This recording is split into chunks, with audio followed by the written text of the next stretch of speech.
Alô, amigos do Greens, estamos de volta aqui com mais uma entrevista. Hoje trazendo um bluseiro que tem muita coisa para falar aí sobre Manaus, sobre a vida dele, sobre as coisas da cidade, sobre o blues, enfim. Com vocês, Alessandro. Eu sou Alessandro Rodrigues de Alencar. Minha história musical começa desde criança. Tenho as fotinhas lá já com 2 anos, com a guitarrinha de plástico, uma bateriazinha, uma flauta, pianinho. E isso é muito engraçado, porque se você perguntar, isso significa então que você foi motivado pelos pais, pela família a ser músico. Cara, eu acho que eles não sabiam o que estavam fazendo, né? Porque me deram esses brinquedos, engraçado, né? Tinha outros brinquedos, mas me deram muitos brinquedos que eram instrumentos musicais. Eu tenho uma irmã que é evangélica e tal. Cheguei aí algumas vezes com ela na igreja, vi aquela banda que tinha bons músicos, inclusive são músicos amigos meus até hoje.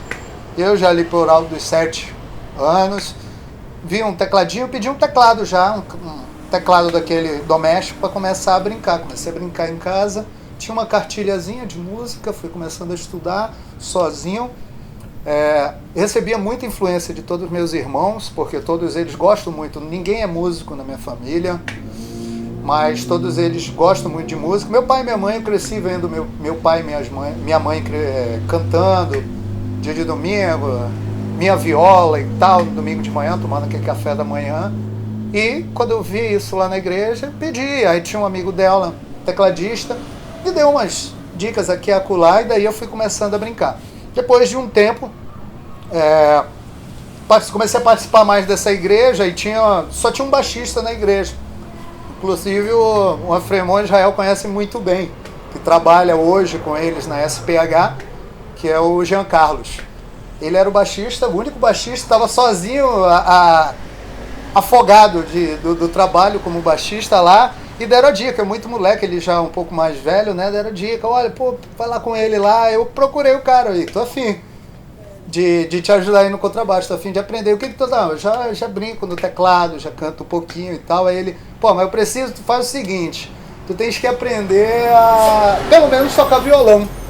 Aprende a tocar violão, aí eu te dou umas aulinhas aí pra ver como é que tu caminha no contrabaixo. O instrumento dele era o contrabaixo e eu estava pretendendo o contrabaixo. Aí fui, não tinha violão também. E em casa ninguém se candidatou também, me dá o tal do violão.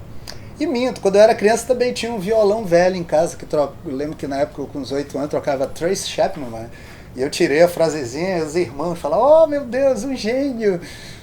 Aí, mas quando eu precisei do violão, ninguém me deu, não sabia para onde correr, e um amigo meu, parente da família, um amigo meu, ele tinha um violão com 2 cordas. Eu, me presta o violão, meu violão só tem 2 cordas. Mas dá para começar. Aí eu comecei brincando no violão com 2 cordas.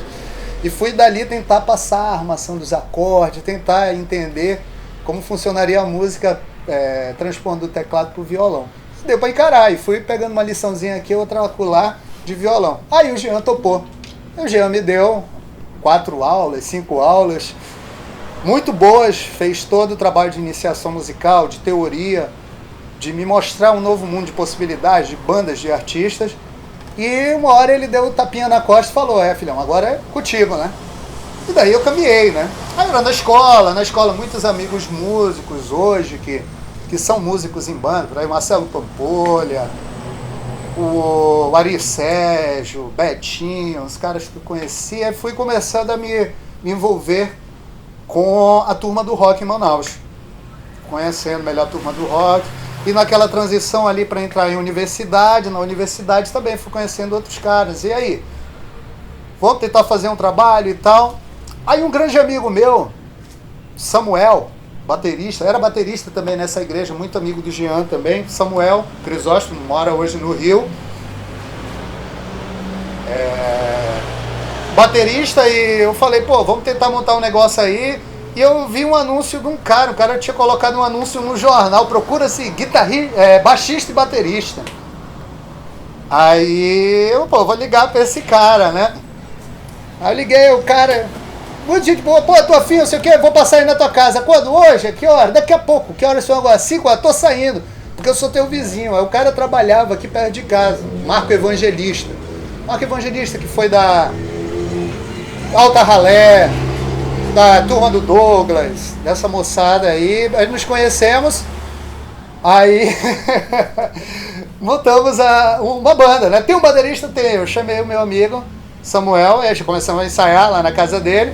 E assim foi meu início. Já tinha tido um projetinho dentro da escola, tocar um Ramones da vida, tocar um Raul, aquelas coisas básicas de escola. Mas foi assim, a primeira experiência de formar banda mesmo. O cara já era mais velho, Samuel também mais velho. E eu tinha 17 para 18 anos disso. Então vamos montar banda, vamos ensaiar. E aí, qual é a onda? Vamos tocar o rock and roll que a gente gosta. Qual é o rock and roll que a gente gosta? Eu já estava acostumado com o rock and roll que não era... Eu ouvia o rock and roll da minha época. Eu fui privilegiado de viver talvez a última fase, o último grande movimento de rock, que foi o grunge nos anos 90 e o surgimento daquelas bandas cult indie, né? As primeiras ali que eu curtia também. E os caras também curtiam aquele som dos anos 80, o rock nacional dos anos 80. Vamos começar por aí. Aí foi, rock nacional dos anos 80. Passamos pelo rock internacional também dos anos 80. E vamos dar nome para essa banda e tal. Já estava tocando e não tinha nome. Vamos dar um nome e ficamos, cara, tabela periódica, enciclopédia Barça, Mirador, todas as possibilidades mais loucas, nomes de livro, não sei o quê. E a gente encontra no estúdio desse cara, ele tinha um acervo de CDs muito grande, isso era muito legal. Eu encontro um CD do George Harrison. O caramba, porra, esse disco é muito bom, cara. O CD é o Cloud9, que é um clássico do George Harrison. Aí o Samuel pula, pô, tá aí, Nuvem 9. O nome soa bem, né? Nuvem 9, mas o que é o Nuvem 9? O que é o Cloud9, né? É uma expressão deles lá, né, dos ingleses, que significa quase... Não o êxtase... Não seria como um nirvana, né? Alcançar o nirvana, atingir um absoluto, né? Então, legal. Nuvem 9, essa foi a minha primeira banda. Aí fomos fazer shows, aí eu lembro de um show clássico no Marquis. Convidei meus dois grandes amigos, que são meus dois grandes amigos até hoje, o Sérgio Nogueira, meu amigo de escola, e a Josi Nascimento, minha colega também, minha amigona de escola. Dois amigos que se mantêm até hoje. Então, esse foi a primeira grande fase minha com a música na noite de Manaus. Depois a banda tentamos fazer algumas coisas. Era legal dessa banda que o Marcos incentivou a gente, vamos compor alguma coisa, vamos, tal. O Samuel é um bom letrista, também colaborava com a música, o Marcos também. E o Marco Evangelista, né? Não o Marcos que eu trabalho hoje, esse cara da primeira banda, e começamos a compor alguma coisa que eu acho que deixa eu ver se eu lembro de uma, que era Massinha Rock and Roll, comecinho. Ela só gosta de rock and roll, ela dá um show, ela é massinha rock and roll, e dá um show, um negócio por aí assim. Já era uma coisinha meio blues, né? Surgindo aí nos temas, no formato. E depois disso eu me afastei um pouco do trabalho musical, me decepcionei porque eu desejava muito ser músico profissional. Fiz vestibular, né? Fui estudar engenharia. Já era técnico industrial, trabalhava, me especializei na área de informática. Mas tinha um grande desejo mesmo de ser músico profissional. Eu desejava muito estudar música, mas estudar música mesmo, com a seriedade, não só o instrumento, mas eu adorava, sonhava em ser tipo um produtor, um engenheiro de som, trabalhar com isso, criar música, gravar música, compor música.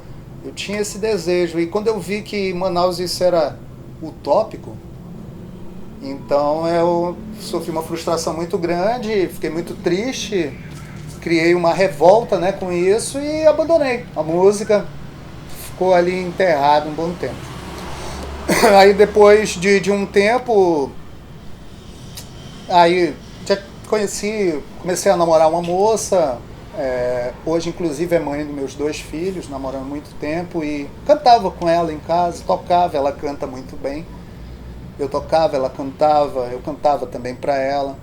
E ela falava, pô, tenta ver aí, né, o que pode, o que dá para acontecer. E eu acabei conhecendo o pessoal da MPB, o Walter Barroso, e o Gil Valente. O Walter hoje não está trabalhando aqui em Manaus mais, mas o Gil Valente toca, um excelente violonista, cantava num barzinho chamado Estação da Cerveja. Eu fui lá para tomar uma cerveja, encontrei esse cara e eu falei, pô, eu sou músico, gostei. Pô, então sobe para dar uma canja.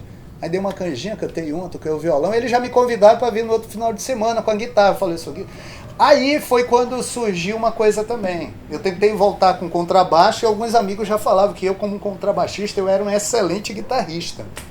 Então eu tive o bom senso de abandonar, de trocar de um instrumento, não abandonar, porque o contrabaixo é um instrumento que eu adoro, que eu amo até hoje. Sempre que me dão uma brecha, Israel aí, né, Israel, sabe? Dá uma folguinha, eu gosto de tocar um pouquinho de contrabaixo, é muito legal.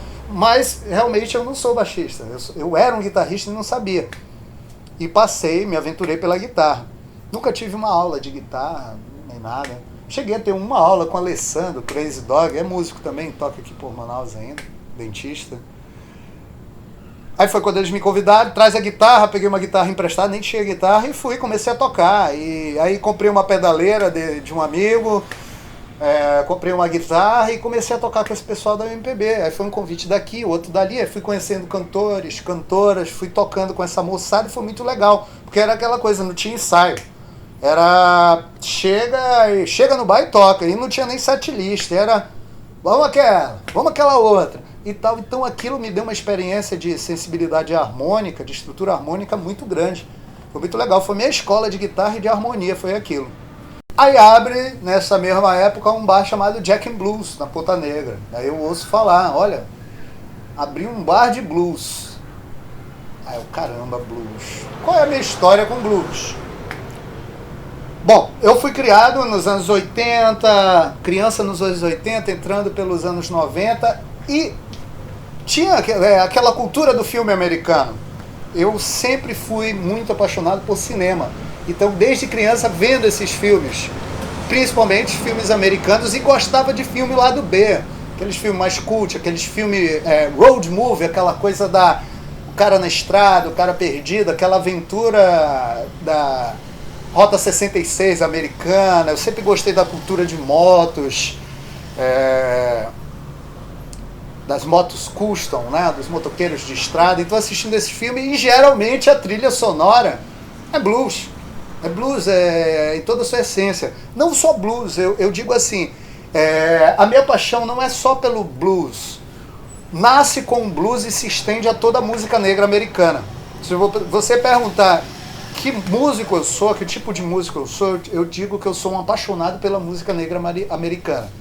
Eu gosto de música brasileira, eu gosto de música erudita, escuto até hoje, leio sobre isso, mas o meu trabalho, eu sabia que caminhava ali para coisa da música negra americana que nasce com blues.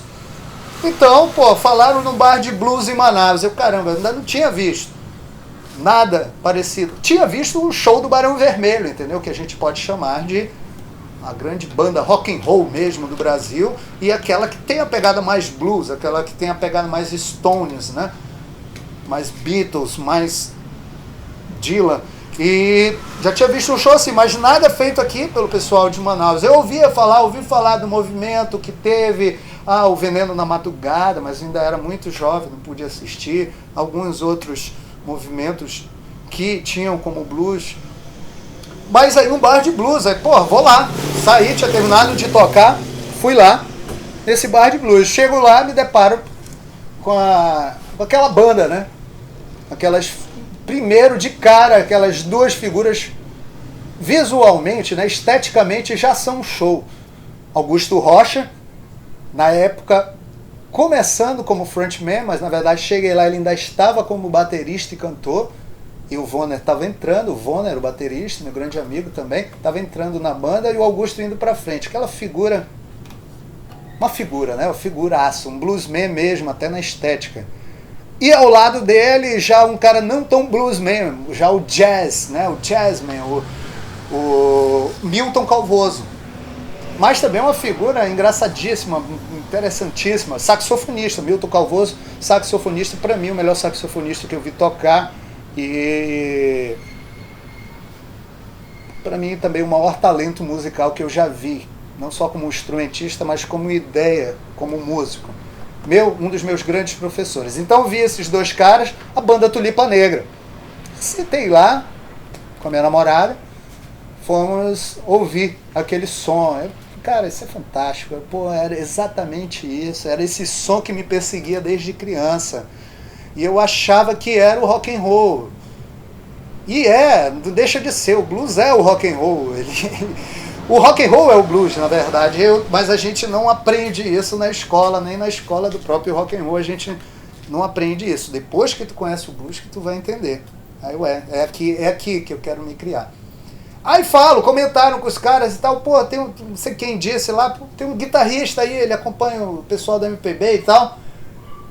Aí o Augusto pega e me chama, pô, sobe aí, o nome dele é Alessandro e tal. Aí eu, caramba, bicho, na primeira noite que eu tava lá e tal, sobe aí pra dar uma jam. Aí quem estava tocando na noite, se eu não me engano, estavam dois guitarristas, eu acho que o Stanley e estavam o Ronald, que é do blues também.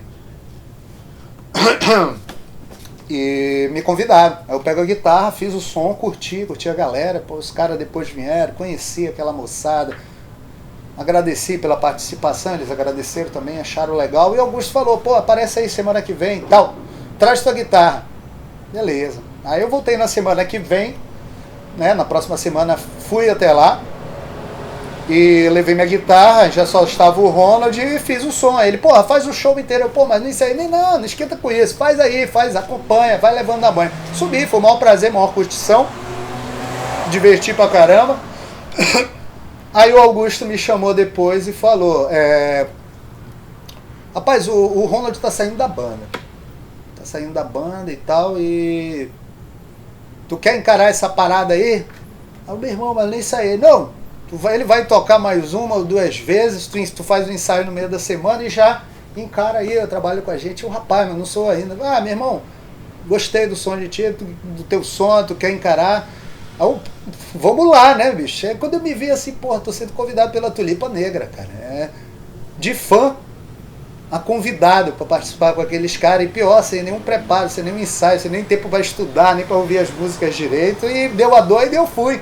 Os caras falaram, pô, tô precisando, vamos lá? Nesse momento eu entro na Tulipa Negra, aí sim começo a me envolver com blues, estou numa banda de blues sem saber realmente como tocar blues, e vou fazer aquele trabalho de pesquisa mesmo, né? Não só com meus parceiros, meus companheiros de banda que vão me ensinar, né? Foram meus professores, o Augusto, Milton, o Vona e na época o Maurício no contrabaixo. Então esses caras vão me falar. Então eu conhecia o básico, o tradicional, né? Era o Clapton, Stones, Hendrix, Steve Ray Vaughan. Mas aí eu começo a ampliar e vou conhecer também o jazz junto com o Milton. Então nasce uma paixão ainda maior minha pelo blues, pelo jazz, pelo rhythm and blues, pelo soul, pelo funk, por todo esse formato da música negra americana. E ali eu vi, é aqui que é o lugar que eu sempre quis encontrar. E o trabalho com a Tulipa Negra foi fantástico, era show todo final de semana, era uma diversão e muita curtição. Muita coisa começa a mudar na minha vida também ao longo disso. Minha namorada engravida do meu primeiro filho, o Lucas, e também vejo ao mesmo tempo perdendo o emprego que eu tinha naquele momento. E me desesperando um pouco, mas também olhando que a Tulipa Negra me rendia, passou a ser o trabalho profissional.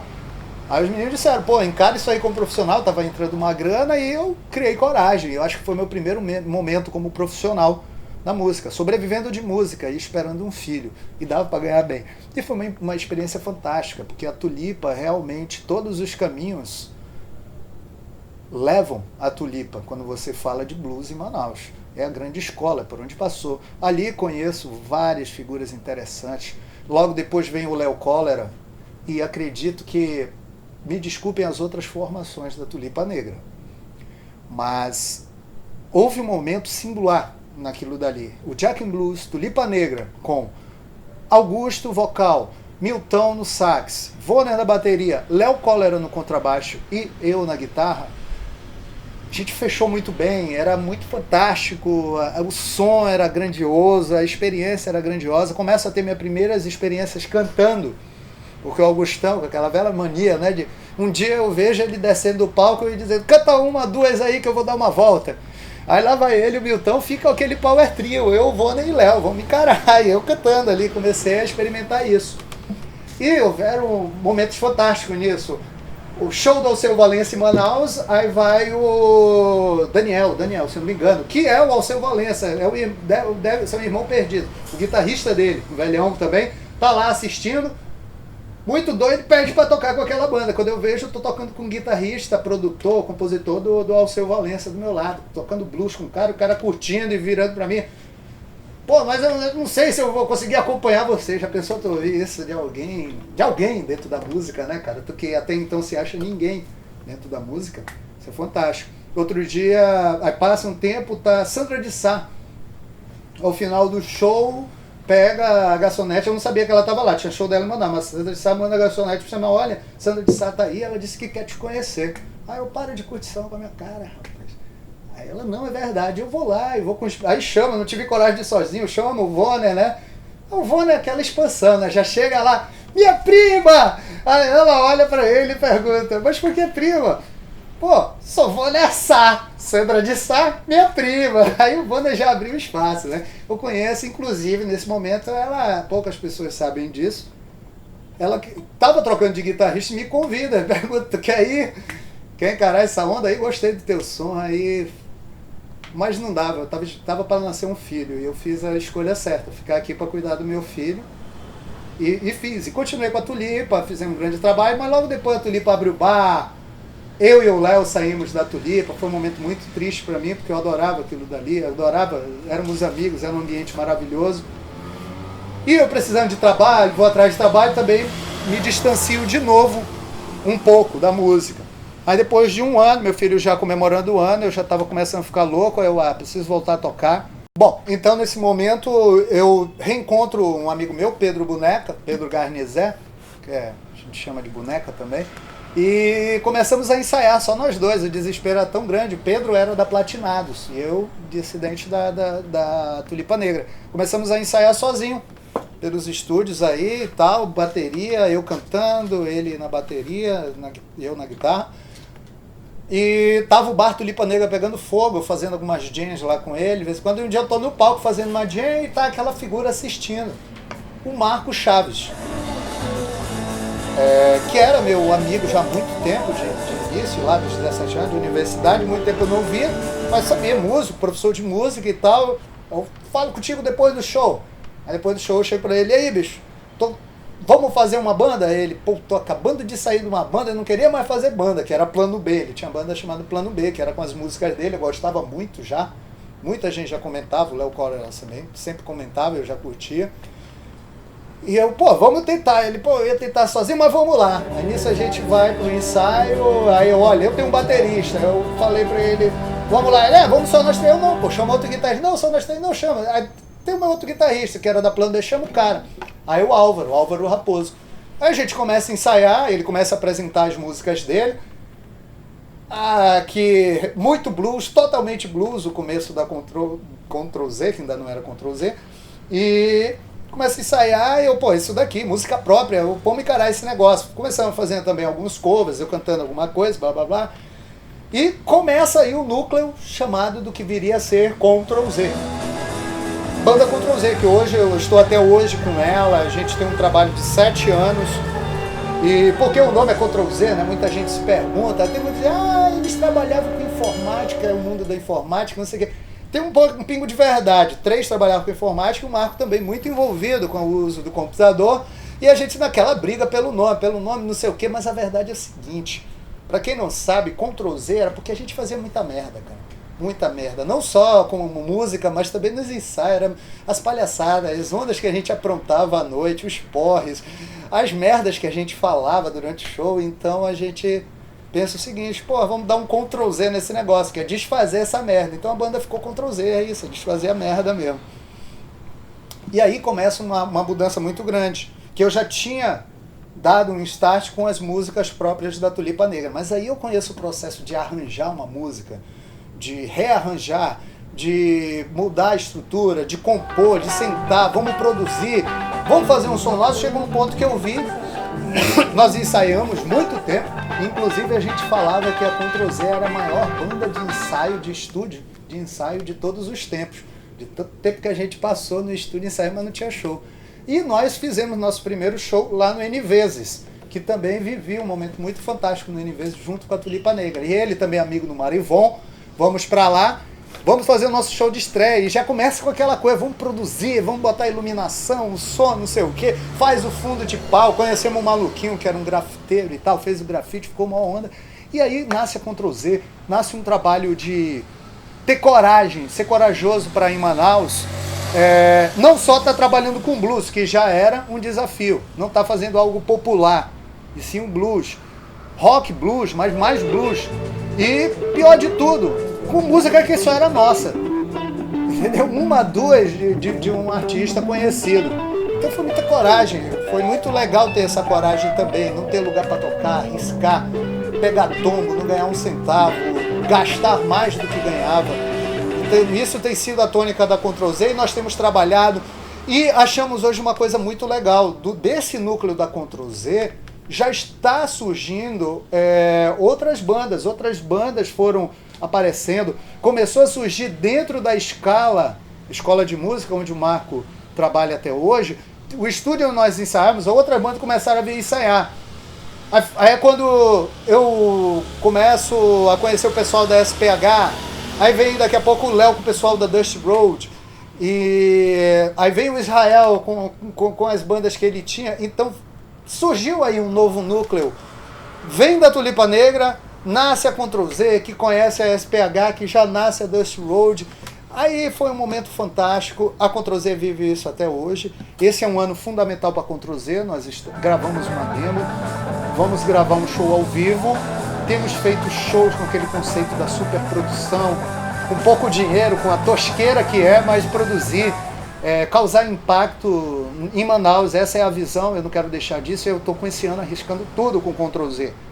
Não quero decepcionar os fãs da Ctrl Z, mas talvez eu não continue no outro ano, porque no meio de tudo isso eu já tive mais um filho, uma filha, a Sofia. Então eu tenho o Lucas e tenho a Sofia para criar.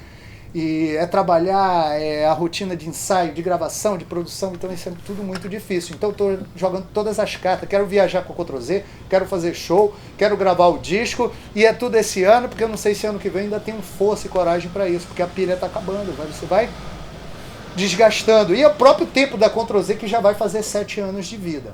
Não esquecendo também que nesse tempo que eu estou com a Ctrl Z, eu conheço o pessoal da SPH e sou convidado para tocar com eles também.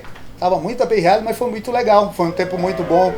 Fiz grandes amizades, tive o prazer de tocar com grandes músicos durante esse tempo.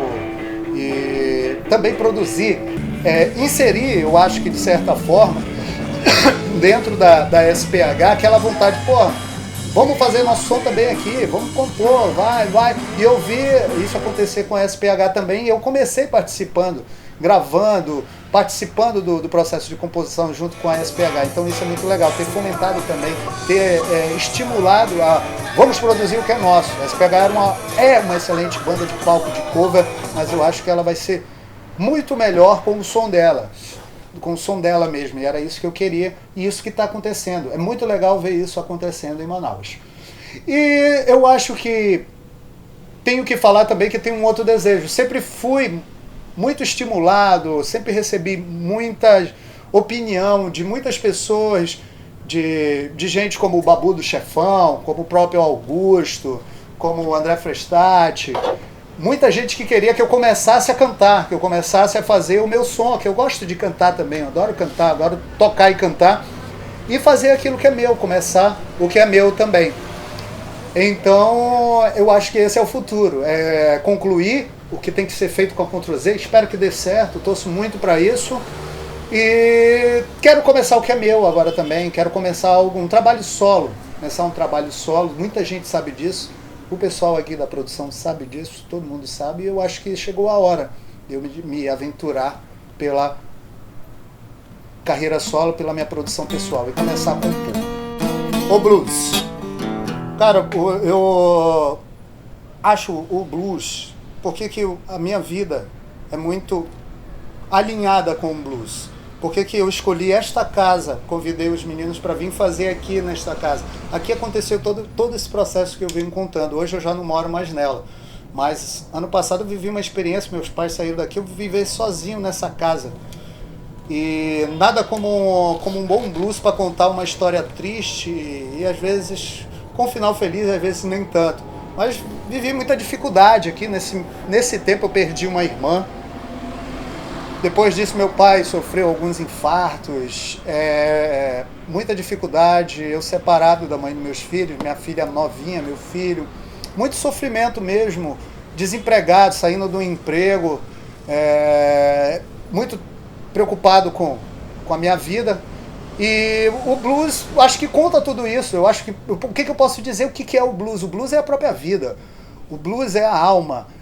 Muita gente me pergunta, me dá aula de blues, eu queria aprender a tocar e cantar blues. Aí isso é difícil, você vai primeiro aprender a viver, vai primeiro aprender a respeitar o que você vive e acreditar que o que é feliz e o que é triste é a tua vida, para te poder transformar isso. Tem gente que pergunta, como é que eu faço para tocar com o feeling do blues? Cara, o feeling é o seu sentimento, o meu sentimento nunca vai ser o teu, então isso que é legal e eu acho isso fantástico. Eu acho lindo quando eu ouço um blues. Porque o blues, ele conta minhas histórias, a história da minha vida, a história da minha família, a história dos meus amigos. Não é só música para mim. O blues está acima da própria arte. Eu acho que é um estado de espírito, é a minha religião. A música é a minha religião. Meu Deus é a música. Se Deus existe, ele é a natureza e ele fala em forma de música. Então eu acho que o blues é isso. E eu fico muito feliz de ver que o blues não é um ritmo do passado. O blues não está no passado, o blues não acabou. O blues está sendo revitalizado. Eu tenho visto blues de novo nos filmes, eu tenho visto blues de novo em trilhas de desenho. Eu achei fantástico aquele filme Carros, o primeiro. A trilha é blues, é country, é voltar à raiz, entendeu? É Chuck Berry, tá vindo novos artistas. Meu sentimento com blues é isso, a minha ideia de blues é isso. E como eu vejo o blues em Manaus, eu tô animado, tô muito animado. Eu tô vendo bandas que são rock, que são blues, e não é mais só aquele rock, o blues está dentro de nós, está dentro da Ctrl-Z, está dentro da SPH, está dentro da Dusty Road. Tá a Blue Line trabalhando aí, tem a própria Tulipa Negra de vez em quando faz suas aparições, e é fantástico ver que no meio da floresta nós estamos fazendo blues e nós temos coragem, a gente tem capacidade, tem qualidade, tem talentos aqui, estão sendo compostas músicas muito boas. Eu vejo que o público está crescendo. As bandas têm fãs que acompanham os shows. Onde que poderia imaginar que isso ia acontecer com o blues? Não dava nem para pensar com o rock, quanto mais com o blues. Então não tem como não ficar animado, como não esperar que o blues em Manaus só vá crescer. Espero que surjam mais casas, eu espero que as bandas se aproximem mais. O Projeto Greens, eu acho que tem essa função, além de divulgar, além de mostrar. Eu acho que ele vai ser o imã, vai ser a liga que estava precisando para juntar esse pessoal nos locais e vamos começar a produzir coisas juntos. Então eu acho que o caminho é esse, eu estou feliz com isso, estou satisfeito com isso e eu acho que o blues de Manaus vai caminhar por aí. Tratar de influência, falar da minha influência, da minha formação como blues, tem até a brincadeira, né? Tem a brincadeira que todo mundo faz aí, né? Mas não por acaso, essa brincadeira de me apelidarem, né, de Clapton.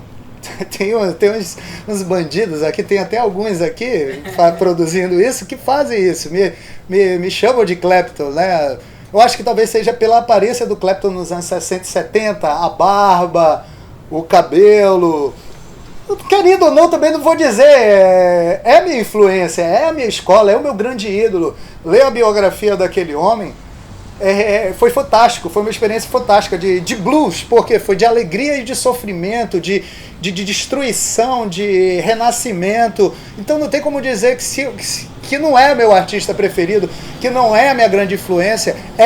Sempre vai ser, é o grande ícone. E não só, eu procuro aprender com o que ele faz, não só na música, mas também no trabalho, no lado social, no lado pessoal como um todo. E claro que aí também tem os outros, Stevie Ray Vaughan também, gosto muito, Gary Moore, Buddy Guy, B.B. King, Albert King. Essa é a minha escola. No Brasil, o Blues Etílicos, o Celso Blues Boys, são artistas, o Nuno Mindeles, um cara fantástico. Essas são minhas influências no blues. E eu fico muito feliz de ver um novo blues nascendo. Com o quê? Com Johnny Lang, com Doyle Brunhall, que toca com Clapton. Tem um cara também que é indiscutível. Eu fiquei muito feliz de ver. O Clapton, ele já era tudo, foi minha formação, mas eu conheci um cara recentemente e tive o maior prazer de apresentar para alguns colegas, alguns amigos, o John Mayer. O John Mayer, ele faz... quando eu vi aquele cara, falar de mamãe. Eu tive ainda o absurdo de comprar o primeiro disco dele, foi o John Mayer Trio, que é o trabalho dele em trio, que é totalmente blues. Eu olhei, o cara conseguiu sintetizar tudo que aquilo na minha cabeça eu queria. E eu vi, o cara tá fazendo isso lá fora, e ele é até considerado pop. Dá esperança para aquilo que eu vejo como música acontecer. Realmente, o trabalho do John Mayer é um horizonte a se seguir. Eu não posso dizer que eu não estou caminhando por ali, não estou copiando. Eu gosto muito, eu vejo ali a possibilidade de fazer um novo blues, o blues acessível, o rock acessível, a música negra americana e a nossa música negra brasileira, música de branco, de negro, porque o blues não é de negro, não é de branco, não é de nada, é de qualquer ser humano que tenha sentimento. Então, qualquer um que faça isso, as bandas de Manaus também são minhas influências. Eu tinha que tocar uma música, não preparei nada, tinha música da Ctrl Z, tinha outras bandas e tal. Aí eu tava aqui esperando os meninos chegarem, aí eu pensei, eu vou compor algum negócio aqui pro Greens, vou compor alguma coisa para Manaus, um blues sobre Manaus, sobre o que eu sinto de Manaus e o sentimento do blues em Manaus. Vamos fazer um blues para Manaus, então eu vou mandar isso para vocês. Depois a gente vai melhorar esse negócio para ser o tema aí do Greens. Obrigado.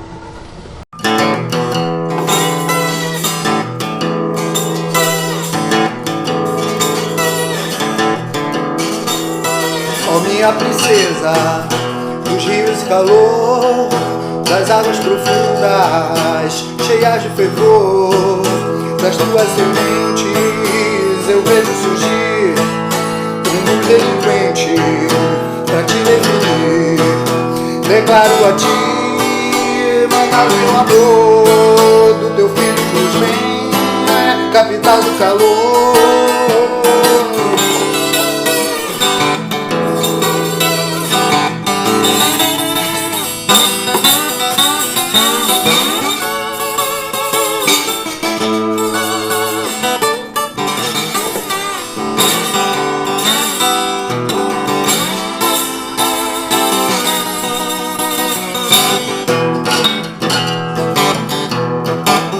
Ó minha princesa, dos rios e calor, das águas profundas, cheias de fervor, das tuas sementes eu vejo surgir um delinquente pra te definir. Declaro a ti, Manaus, meu amor, do teu filho Cruzman, capital do calor. Declaro a ti, meu amor, do teu filho Cruzman, capital do calor.